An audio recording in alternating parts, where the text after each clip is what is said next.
My name is Rachid. I was born and raised as a Muslim. I heard about Christ from a TWR.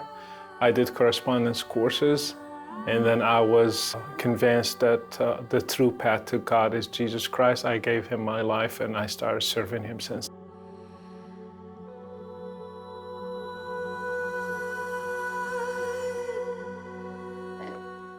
Correspondence was a big thing back then in the 80s because that's how we interacted with people outside of Morocco. It's like the Facebook of that time. Back in the days, I had only a little radio. And in Ramadan, I had more time because we eat late, so we can fast during the day. So I stayed late trying to tune in, and I heard something about Jesus Christ in Arabic. So I stopped and I listened. The more I listened, the more I discovered things that contradict my Islamic belief about Christ. And I wanted to cover my ears, but in the same time, I wanted to listen because I was curious. I took the address, wrote it on my hand, and the next day I wrote them a long letter, and that led me to 4 years of correspondence courses.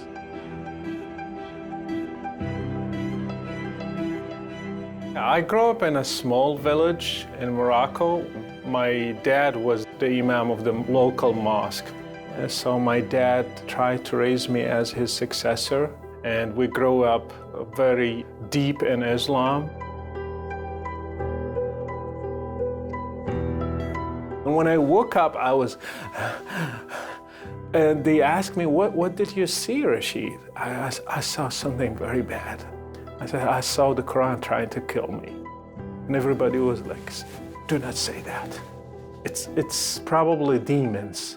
Probably you are demon possessed. We need to see what to do about you, but don't say that the Quran was trying. I said, that's what I saw.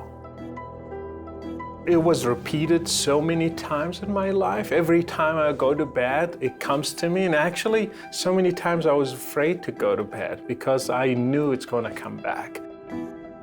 My dad was very strict about teaching the Quran. He respected the Quran in a way that it is the word of Allah. Nobody should mess with it. Nobody should misspell it. Nobody should mismemorize it.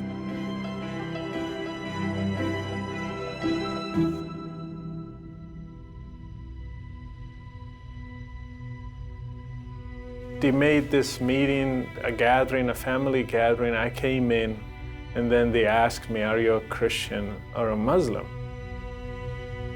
Everybody was expecting me to answer the question. Then my mom jumped in and she said, just say the Shahada. The Shahada is the Islamic creed. When you say it, you enter Islam.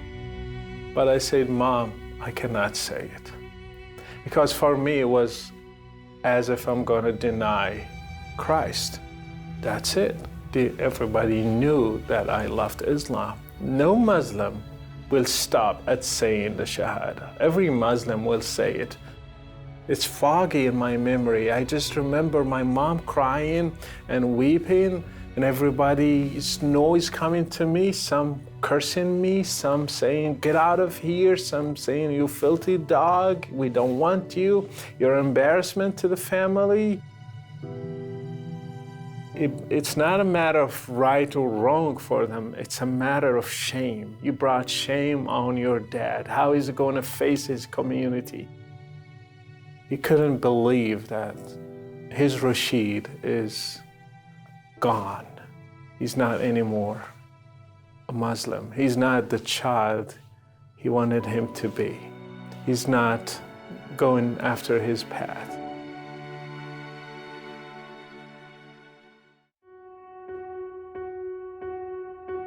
When I started comparing Islam to Christianity, the more I did it, the more it became difficult. Sometimes I stayed until 4 o'clock, 5 o'clock in the morning and praying and crying to God because it was so tough for me. Because at a certain stage, I was confused. Here I am as a Muslim trying to defend my faith. I loved Muhammad, I loved the Quran, but the more I read the Bible, the more I see another side I never saw. Jesus is better than Muhammad. Jesus is higher in morals than Muhammad. Jesus is powerful more than Muhammad. Jesus did so many miracles that Muhammad never did. Jesus, he gave his life for others. He did everything for others. Muhammad used others to serve his own purpose. When I read the Sermon on the Mount, it was a game changer in my heart, because I read especially chapter 5 and 6 and 7, where Jesus is teaching about so many things that we wanted to do as Muslims, but we didn't have these things. We didn't have loving your enemy. We didn't have turn the other cheek. We didn't have forgiving those who hurt you or curse you. We didn't have these things. So I was touched by the words of Jesus, and I thought to myself, if anything was changed in the Bible, these things were never touched, because they have these divine things that not every human will think those thoughts.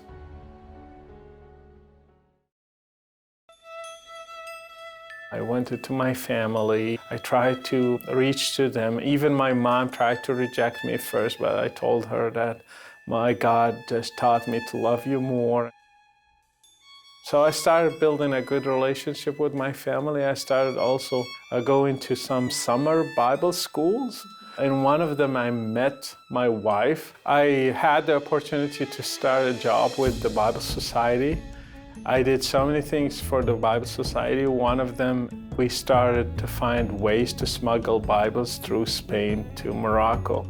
And I arranged to smuggle thousands of Bibles, thousands of other Christian literature, and we were able to distribute all these to Moroccans who are seeking to know more about Jesus. The secret police found about me, journalists found about me, and I became the headlines of newspapers, and I became the target of the secret services. The mosque next to my apartment preached against me on Fridays. I was afraid to get out of the house and somebody will stab me. Usually I get out from the apartment and I just look right and left before stepping outside, because I wasn't sure that I would not be watched and followed by somebody who will try to get rid of me.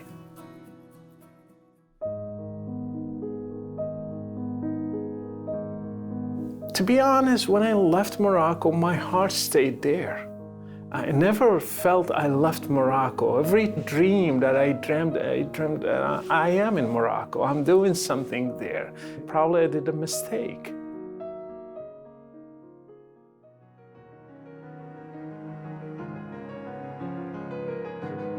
And he said, would you like to join us in a TV ministry? Like, me? I don't know anything about TV. And he said, you just share what you did between Islam and Christianity. Your experience, that's risky. Because my face will be there, my name will be there. There is a price to pay. So I told my wife about the offer, and we prayed about it. And one day I was reading in the book of Acts, I read about Stephen, how he was killed for the faith. And I said, we should do it, even if it takes a price, even if it requires that we pay our lives for it, because without those lives who died for the gospel, we wouldn't have the gospel today. There were people before us who paid their lives so we can receive this gift. If we don't do it, who's going to do it? I'm in. So we went in and we started our TV ministry.